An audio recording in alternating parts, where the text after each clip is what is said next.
Hello everyone, in this video I am going to show you how you can add or remove the background in CapCut PC.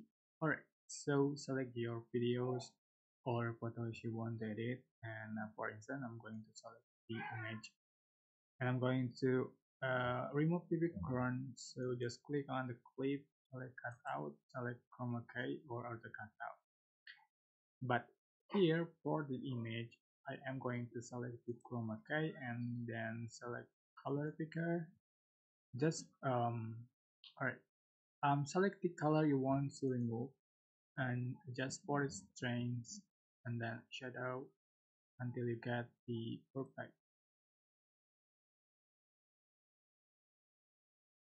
Alright, and how you can add the another background to your clip. So you can move up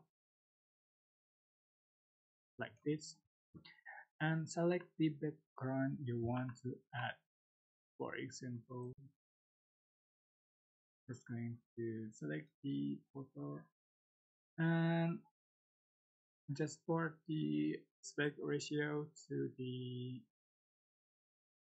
um, get the original, and select the overlay. You can resize and adjust for the position.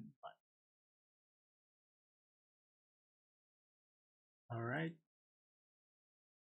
so super simple then, and I hope this tutorial was helpful for you. Like, comment, share, and also subscribe. Thank you so much for watching.